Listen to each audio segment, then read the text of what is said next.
le titre de l'événement, de rencontre entre médecine conventionnelle et naturelle. Pour moi, c'est vraiment c'est le moteur en fait qui m'a permis de créer aussi cette plateforme de mise en relation et c'est vraiment mon pourquoi fondamental. Et en fait, je fais partie des bébés du développement personnel. Mes deux parents sont professeurs de Kundalini Yoga, thérapeutes. Et j'ai grandi dans le milieu de ce qu'on peut appeler médecine naturelle, et un peu en décalage avec le paradigme dominant.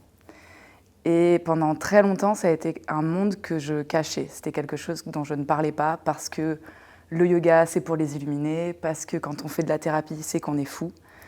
Et donc, du coup, c'était quelque chose voilà, vraiment caché. Et depuis une dizaine d'années, j'ai l'impression qu'on entend de plus en plus parler des médecines, des médecines alternatives, complémentaires. Je préfère ce terme. D'ailleurs, il y a un conférencier qui en parlait aujourd'hui, un médecin qui en parlait aujourd'hui. Et je pense qu'effectivement, on doit gommer le mot alternatif, mais vraiment aller dans cette complémentarité. Et de plus en plus, quand je dis que mes parents sont professeurs de yoga, ben, les gens sont même admiratifs en fait, de ça. Et je sens qu'il y a une démocratisation. De plus en plus, pour moi, on est en train d'assister à l'émergence d'un nouveau secteur de service. Moi, je l'appelle le secteur CEP, c'est le secteur des services au bien-être et à l'épanouissement de la personne.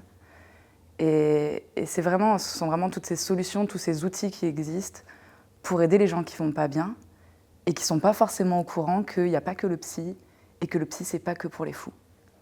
Et donc, ces rencontres que Anne organise, c'est vraiment c'est quelque chose qui a un énorme espoir en fait parce que ça permet de reconnaître, de mettre en lumière cette complémentarité, sortir de la dualité. Et je trouve que tout le travail qu'elle fait de mise en lumière de ces experts, c'est juste absolument indispensable, absolument nécessaire et je trouve qu'elle fait magnifiquement bien. Donc j'ai traversé toute la France, toute l'Espagne et toute la France pour venir à cet événement et je suis vraiment très très très heureuse d'être ici. Je crois que je suis venue sans attente. À la fois, je connais plusieurs, même une majorité des conférenciers qui est parmi les 12 conférenciers qui ont parlé aujourd'hui, mais j'étais sans attente.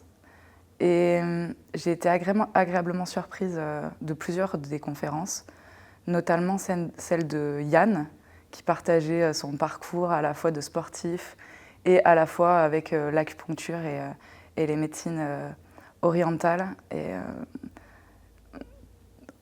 Il témoignait en fait de son parcours aux États-Unis où il a travaillé avec des médecins dans le milieu clinique et il parlait vraiment de cette complémentarité, de cette écoute de la médecine conventionnelle, des médecins qui étaient à l'écoute de eux, acupuncteurs et de la médecine orientale. Et ça, il dit qu'en France, c'est en train d'arriver, que ça peine encore un peu suivant les milieux de soins. Et ça, c'est vraiment un énorme espoir. Et il y a un autre médecin conférencier dont j'ai oublié le nom, mais qui est absolument fantastique, et qui témoignait aussi, alors lui, il œuvre pour cette complémentarité des médecines, et le fait de s'écouter, en fait, et d'écouter le patient. Et il disait aussi inclure le patient et la responsabilité du patient. Je pense que c'est les choses qui m'ont le plus touchée aujourd'hui. On a été un peu contraints à la digitalisation avec le Covid, et au fond, moi, je trouve ça pas plus mal, mais parce que je travaille aussi sur le digital, et je trouve que ça permet une expansion qui est autre. Ça fait du bien le présentiel. Ça fait du bien de voir les gens. Et si j'ai fait toute cette route, c'était aussi pour avoir du palpable. On se croise après aux pauses, on peut discuter en direct. Et on ne se rend pas forcément compte derrière l'ordinateur, même si on voit qu'il y a 1000 personnes qui sont connectées en même temps que nous sur la conférence. Ça redonne une autre dimension. Mais je pense que les deux sont hyper complémentaires en fait. Comme pour la médecine naturelle et conventionnelle, je pense que les deux sont vraiment nécessaires et ils ont chacun leur place. La journée n'est pas finie. On a un moment d'échange et de débat après, en fin de journée qui est prévu. Et ça, j'ai vraiment hâte aussi de ce moment-là. Et je pense que là, le présentiel prendra encore plus sa place. Après, je sais pas, une attente, ça serait qu'on fasse plus ça au parc Nautile en Bretagne, mais au Palais des Sports, quoi. Que ça prenne de l'ampleur et qu'on soit de plus en plus nombreux à assumer, en fait, se mettre au grand jour.